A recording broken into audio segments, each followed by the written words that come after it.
Assalamualaikum warahmatullahi wabarakatuh.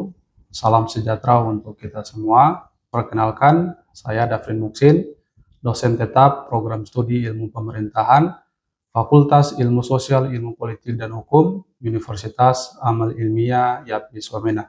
Pada kesempatan kali ini, saya akan menyampaikan video PDD UKT-PT bidang pengajaran dalam rangka mengikuti sertifikasi dosen tahun 2026.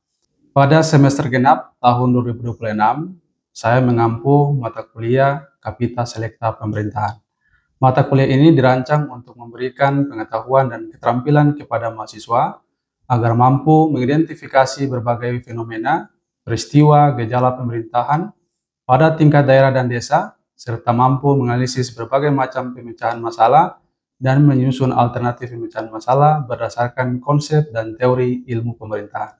Adapun capaian pembelajaran pada mata kuliah Kapita Selekta Pemerintahan yang telah ditetapkan oleh program studi, yaitu sikap, pengetahuan, keterampilan umum, dan keterampilan khusus, diantaranya membentuk mahasiswa yang menjunjung tinggi nilai kemanusiaan, etika, dan profesionalisme, menguasai konsep politik, demokrasi, pemerintahan, dan pembangunan berkelanjutan, serta mampu berpikir logis, kritis, sistematis, dan inovatif, serta memiliki kemampuan menganalisis berbagai persoalan pemerintahan daerah dan desa dan mengomunikasikan hasil analisis secara efektif. Pelaksanaan pembelajaran pada mata kuliah Kapita Selekta Pemerintahan dilaksanakan sebanyak 16 kali pertemuan, penyampaian materi dilaksanakan sebanyak 14 kali pertemuan, ujian tengah semester pada pertemuan ke-8, dan ujian akhir semester dilaksanakan pada pertemuan ke-16. Dalam proses pembelajaran menggunakan pendekatan delivery, interaktif, dan asesmen. Selain itu, saya menerapkan pendekatan student centered learning dengan memadukan metode ceramah interaktif, diskusi, studi kasus, presentasi kelompok, tanya jawab, dan penugasan. Melalui pendekatan ini, mahasiswa diharapkan berperan aktif dalam proses pembelajaran, mampu menghubungkan teori dengan praktek penyelenggaraan pemerintahan, serta mengembangkan kemampuan berpikir kritis, analitis, kolaboratif, dan komunikatif. Selanjutnya, mari kita saksikan video pembelajaran mata kuliah Kapita Selekta Pemerintahan. Selamat menyaksikan. Selamat siang semuanya. Ya.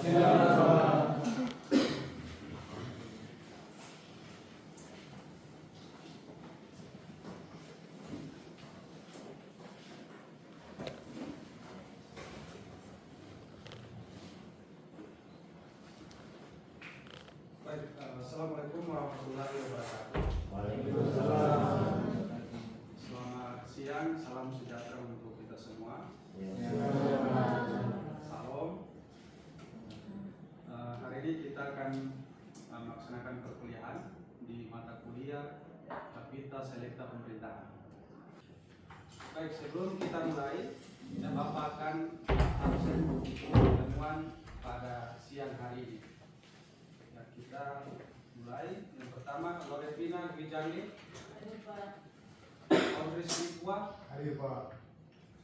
Edison. Hadir Pak. Yolanda Yoma. Hadir Pak.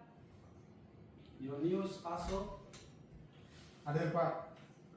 Defonus Tabuni. Hadir Pak. Ditera Penggu. Hadir Pak. Elida Kogoya. Hadir Pak. Fidelis. Hadir Pak. Franky Kaloli. Hadir Pak. Intan Wea. Hadir Pak. Melki Halitopo. Hadir Pak. Maria Jenipele. Hadir Pak. Milda Wamu. Milda. Hadir Pak. Nes Wanimbo. Hadir Pak. Baik, terima kasih semuanya hadir ya. Baik.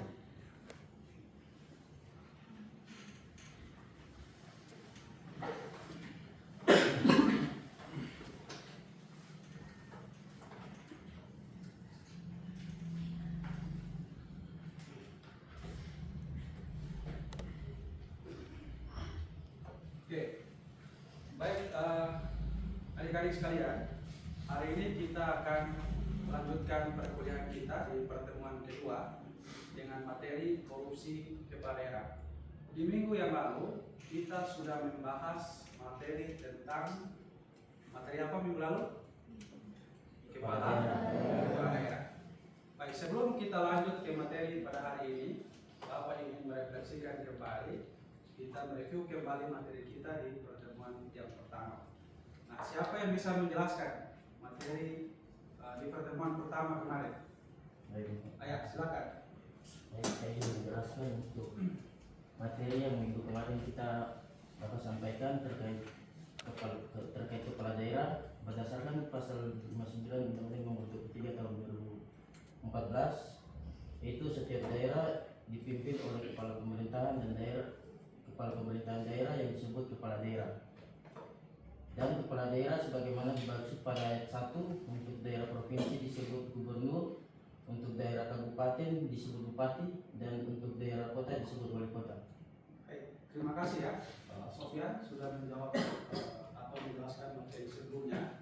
Nah, jadi benar sekali ya, yang namanya kepala daerah adalah sebuah pemerintahan yang berada di daerah yang dipimpin oleh, di level provinsi disebut sebagai gubernur, di level kabupaten disebut bupati, dan juga ada wali kota. Nah, selain itu ada lagi yang bisa menjelaskan materi minggu yang lalu? Ya, bagaimana proses untuk menjadi seorang kepala daerah? Ada yang bisa berikan tanggapan? Ya, silakan. Ya, Kak, izin untuk meneruskan materi pemilihan kepala daerah, mendorong komunikasi langsung antara kepala daerah dengan memilih kebijakan populasi atau yang bersifat jangka pendek, ini pendidikan politik kepala daerah juga untuk mengambil kebijakan yang memiliki orientasi jangka panjang.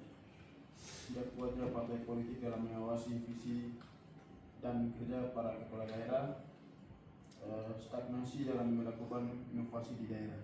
Oke, baik, terima kasih ya.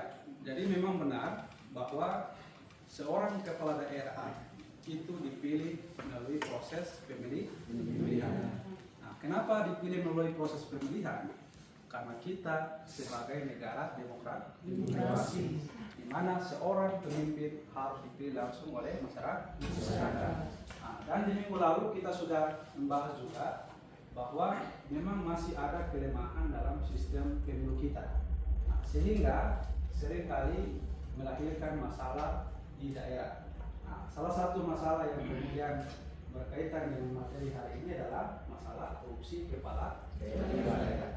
Nah, kita sudah menyaksikan bersama atau kita membaca banyak informasi di sosial media dan di media cetak ataupun di jurnal. Nah, pasca reformasi, nah, jadi salah satu tuntutan reformasi itu selain melaksanakan pemilu secara demokratis, juga menyelesaikan masalah korupsi. Nah, tetapi hari ini kita menyaksikan bahwa korupsi itu belum berakhir sampai dengan detik ini. Korupsi masih saja terus terjadi. Nah, sehingga ya, kita perlu mengetahui apa sebetulnya korupsi. Nah, kenapa korupsi terus menerus terjadi? Dan bagaimana langkah-langkah kita untuk mengatasi masalah korupsi dan apa dampaknya. Nah, hari ini kita akan bahas ya. Nah, jadi kita akan mengkaji soal apa itu korupsi, kemudian dampaknya seperti apa, dan terkait dengan masalah yang terjadi di wilayah kita, khususnya di wilayah Papua. Oke, saya ingin minta tanggapan dari teman-teman semua atau adik-adik semua. Ada yang bisa memberikan pandangan tentang korupsi kepala daerah? Ada? Ya, silakan. Jadi korupsi kepala daerah ini menyangkut dengan menghilangkan hak sebagian masyarakat yang seharusnya didapatkan.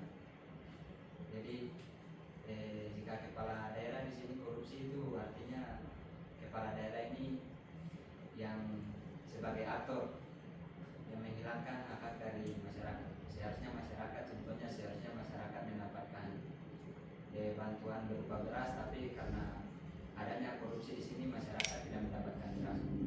Oke. Nah, jadi itulah salah satu dampak dari korupsi. Nah, jadi ketika seorang kepala daerah melakukan korupsi, artinya ada hak masyarakat yang kemudian tidak difasilitasi atau ada penyalahgunaan kekuasaan negara. Oke, nah kita bisa melihat ya terkait dengan penjelasan. Nah, mungkin kita bertanya-tanya apa sih korupsi itu? Apakah semua tindakan penyalahgunaan wewenang itu disebut korupsi? Nah, yang pertama kita mulai dari definisi atau makna korupsi. Nah, korupsi itu berasal dari bahasa Latin, yaitu corruptio, yang mengandung arti kebusukan, kemudian keburukan, kebejatan, kejahatan, ketidakjujuran, serta tidak bermoral.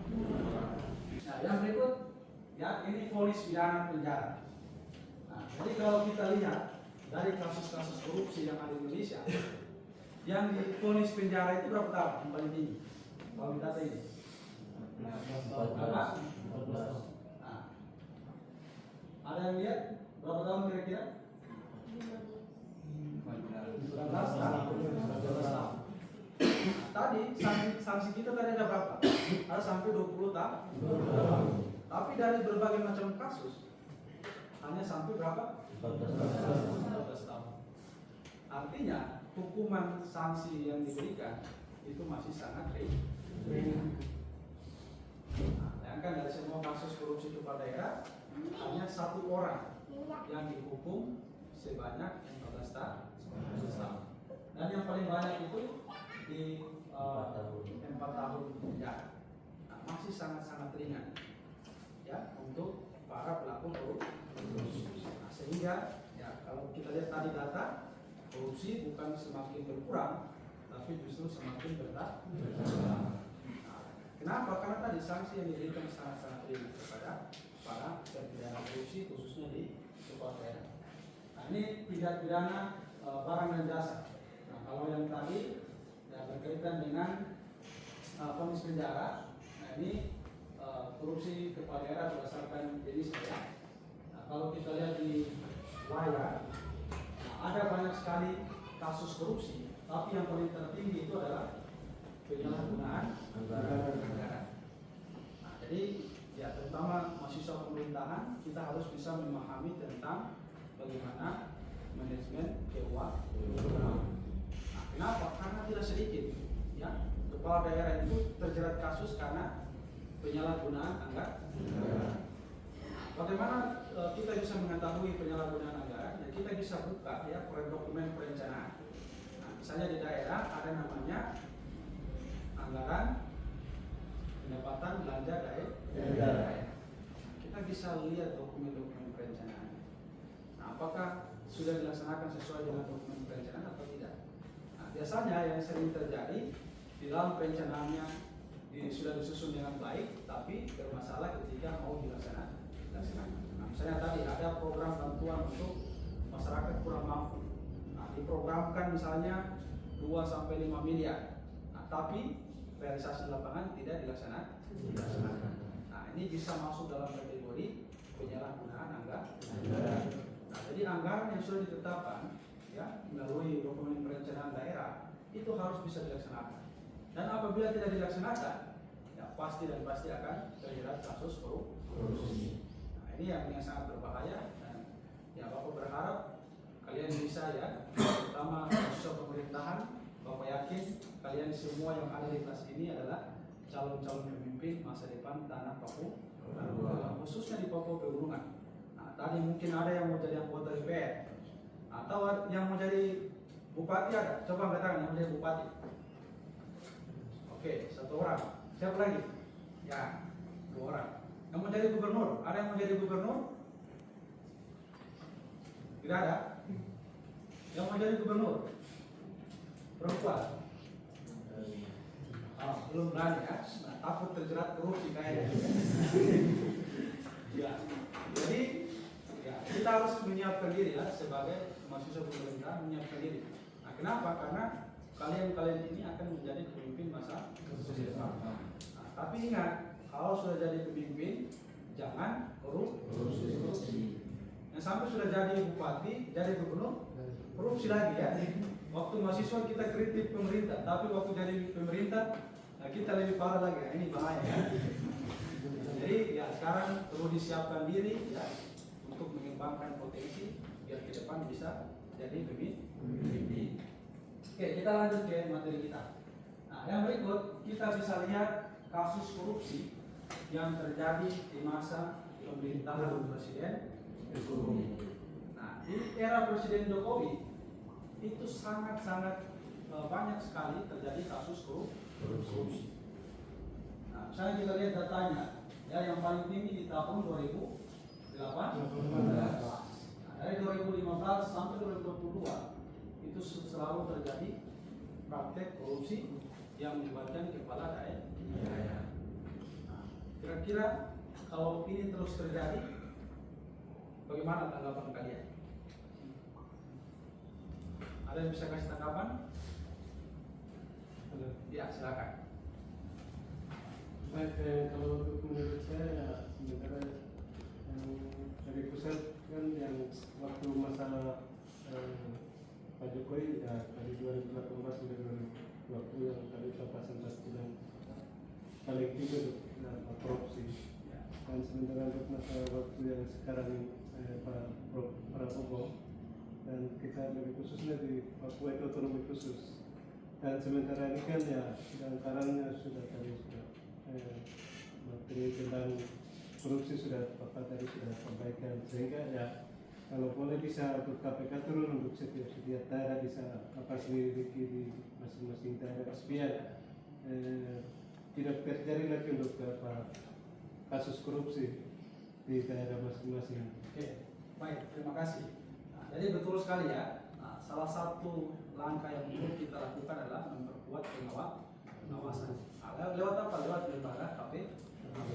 Jadi KPK juga harus aktif untuk turun mengawasi di daerah-daerah. Nah, tidak hanya di pemerintah pusat. Nah, walaupun kantor KPK itu ada di pusat, tapi harusnya mereka juga lebih aktif ke daerah. Karena tadi kasus korupsi juga sangat-sangat banyak terjadi di daerah. Nah, kita berharap di era Presiden Prabowo kasus korupsi ini bisa hilang dari Indonesia. Nah, kalau kita lihat bahwa Presiden sangat-sangat luar biasa untuk mengatasi masalah korupsi. Nah, kita berharap di era Presiden Prabowo ini ya, jangan sampai terulang kembali praktik-praktik korupsi kepala daerah. Kenapa? Karena sangat merugikan masyarakat. Oke, nah ini kita bisa lihat ya. Nah, coba kalian perhatikan ekspresi wajah terpidana korupsi di negara Indonesia dengan negara Cina. Berbeda atau tidak? Berbeda. Apa bedanya? Ini sebelah sini, ini sebelah. Yang di sebelah sini sini Vino. Kalau di sebelah murung tak? Nah, kenapa? Karena yang di sebelah ini hukumannya hukuman mati. Kalau yang di sebelah sini, nah, hukuman masih ringan. Nah, sehingga ketika mereka ditetapkan sebagai terpidana korupsi, masih bisa berpose, masih bisa foto artinya tidak ada rasa bersalah dari para pelaku korupsi. Ini tantangan kebangsaan kita. Jadi yang mudah-mudahan kedepannya kasus-kasus korupsi ini bisa diatasi dan bisa ditegakkan dengan hukuman yang seberat-beratnya, sehingga korupsi di negara kita bisa dihilangkan dan terlebih khusus di daerah itu juga bisa dihilangkan. Baik, sampai di sini materi Bapak sampaikan. Ada yang mau bertanya? Silakan kalau ada yang mau bertanya. Ya, silakan. Ya, baik, terima kasih ya. Kedua kali mungkin Bapak saya mau mintanya untuk masalah korupsi. Korupsi ini yang khususnya kita di Papua sebelum dari Papua ke Papua Pegunungan terus dari Papua, setiap kepala daerah di sini itu kebanyakannya itu korupsi. Tapi yang pas tahun berapa itu yang hanya yang Pak Riki Hambakawak yang dia sendiri yang dapat korupsi. Dan kesini itu tidak pernah KPK turun dan periksa untuk kepala daerah yang selama ini untuk korupsi. Jadi untuk kedepannya bagaimana caranya bisa KPK turun dan bisa periksa biar korupsi ini lebih kurang lagi, karena sementara yang dari kepala daerah turun ke desa desa, karena di sini sementara yang peran yang lebih tinggi itu di kepala daerah atau desa. Tapi sementara ini kan belum selidiki belum korupsi. Jadi caranya bagaimana bisa Oke, baik. Terima kasih ya atas pertanyaannya, bagus sekali ya terkait dengan bagaimana kita bisa mengatasi tingkat korupsi yang ada di wilayah Papua, khususnya kita di Papua Pegunungan. Nah, tadi sudah ada penjelasan bahwa hanya satu kasus. Padahal kalau kita lihat realita di lapangan, banyak sekali praktik-praktik yang mengarah kepada masalah korupsi. Nah, kemudian pertanyaannya bagaimana cara kita bisa atau meminta KPK untuk melakukan pemeriksaan atau pengawasan ya. Nah, memang kita di wilayah Papua Pegunungan ini, nah, salah satu tantangan kita adalah masalah geografis. Nah, misalnya kita di Papua Pegunungan ada 8 kabupaten. Nah, jadi sehingga kadang-kadang KPK itu ya tidak bisa turun langsung, apalagi kita masih berada di zona konflik. Nah, sehingga tadi proses-proses pengawasan ini masih belum maksimal dilakukan oleh lembaga KPK. Nah, tapi ada cara lain yang bisa kita lakukan untuk bagaimana mengurangi masalah korupsi di daerah kita. Nah, salah satunya adalah keterlibatan aktif kita sebagai masyarakat untuk terlibat melaksanakan pengawasan. Nah, saya yakin di kelas ini pasti masing-masing kabupaten yang ada perwakilannya ya. Nah, apalagi sebagai mahasiswa, nah kita harus bisa turun memberikan kontribusi kepada masyarakat untuk bagaimana bisa mengontrol jalannya proses pemerintahan. Nah, kita bisa membuka website KPK atau juga ada lembaga-lembaga lain, ada BPK, ada juga lembaga di level daerah juga ada ombudsman. Nah, ini kita bisa bermitra dengan mereka untuk memperkuat proses pengawasan. Nah, salah satu yang bisa kita lakukan seperti itu, kita terlibat aktif untuk mengawasi. Nah, tidak hanya di level daerah, tapi juga di level desa atau kampung. Nah, karena hari ini kita di Papua Pegunungan juga salah satu tantangan adalah masalah penyalahgunaan anggaran dana desa. Nah, jadi sekali lagi ya kita perlu perkuat sistem pengawasannya. Nah, kita tidak bisa selalu berharap KPK turun ke daerah, tapi bagaimana kita di daerah ini bisa terlibat untuk mengawasi proses pemerintahan, sehingga lahirlah yang namanya good governance atau pemerintahan yang baik. Nah, di mana pemerintahan yang bisa memberikan manfaat untuk masyarakat. Apalagi kita di Papua ya, ada juga namanya dana otsus. Nah, tapi bagaimana dengan dana otsus? Dampaknya sudah sejauh mana? Belum sampai, belum dirasakan ya. Nah, ini tantangan kita ya, tantangan kita di Papua Pegunungan. Nah, sehingga ya, Bapak berharap ya, kalian juga berkuliah dan menyiapkan diri untuk sebagai pemimpin, juga terlibat aktif untuk mengawasi proses pemerintahan. Baik, terima kasih untuk pertanyaannya. Kita lanjut ke materi ya. Nah, tadi kita sudah bahas masalah korupsi kepala daerah. Nah, tapi kita harus memahami apa penyebabnya. Nah, kenapa korupsi ini bisa terjadi? Nah, ada beberapa penyebab yang menyebabkan terjadinya korupsi kepala daerah. Nah, yang pertama itu adanya peluang. Nah, adanya peluang ini karena minimnya pengawasan. Nah, kita tidak mengawasi pemerintahan. Nah, atau ketika tidak ada yang mengawasi, maka disitulah ada peluang untuk melakukan korupsi tadi. Nah, kemudian yang kedua, ya, lemahnya pengawasan. Yang ketiga, mahalnya biaya politik. Yang tadi yang kita bahas di awal, di mana sistem pemilu kita masih sangat mahal.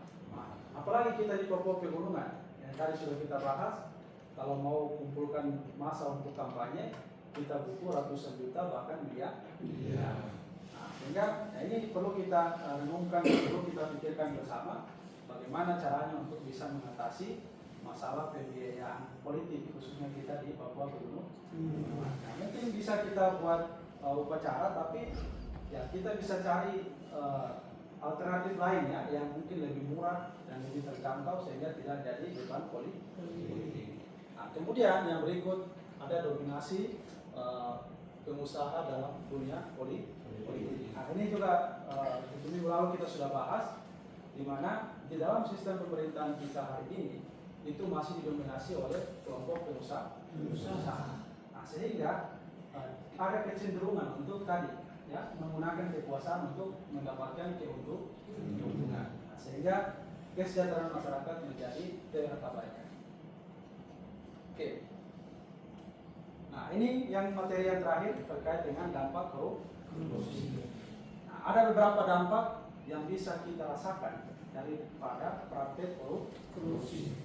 Nah, yang pertama ada dampak sosial. Nah, dampak sosial ini di mana terjadi kekacauan di dalam masyarakat. Nah, kemudian ya setiap individu dalam masyarakat juga akan mementingkan diri sendiri, sehingga solidaritas kebersamaan itu sudah tidak ada di dalam masyarakat. Kenapa? Karena tadi tingginya budaya korupsi. Nah, kemudian yang berikut ada dampak ekonomi. Ya tentu saja korupsi sangat merugikan masyarakat. Ketika di sebuah daerah terjadi atau tingginya angka korupsi, maka akan berpengaruh terhadap ekonomi masyarakat. Nah, kita pasti akan kesulitan, ya. Masyarakat tidak mampu memenuhi kebutuhan hidupnya karena ada praktek korupsi. Nah, kemudian yang berikut ada dampak terhadap generasi. Nah, ini yang paling penting, ya, terutama kita generasi muda, ada dampaknya ketika daerah itu sangat tinggi korupsinya. Yaitu yang pertama, mendidik pribadi menjadi terbiasa dengan sifat tidak jujur dan tidak bertanggung jawab. Nah, tadi praktek korupsi itu adalah salah satunya tidak jujur. Nah, kalau generasi sudah tidak jujur bagaimana? Nah, hancur kan? Nah, misalnya dia buat sesuatu, ya tujuannya untuk menipu, pasti akan bermasalah. Oke, kemudian ya ini ada dampak politiknya yang sudah kita rasakan bersama. Yang terakhir dampak birokrasi. Nah, di mana setiap pelayanan kita pasti ada proses-proses manipulasi di dalamnya. Nah, salah satunya misalnya yang kita alami adalah pemungutan di ya. Nah, untuk apa? Untuk mendapatkan keuntungan. Oke, sekian materi yang bisa Bapak sampaikan. Demikian Bapak Hiri, selamat siang semuanya. Demikian video pembelajaran ini saya sampaikan. Terima kasih kepada Bapak Ibu Asesor atas waktu, perhatian, dan penilaiannya. Semoga video ini dapat memberikan gambaran mengenai komitmen saya dalam melaksanakan pembelajaran yang bermutu. Besar harapan saya dapat memenuhi kriteria dengan baik dalam seleksi Serdos tahun 2026. Terima kasih. Wassalamualaikum warahmatullahi wabarakatuh.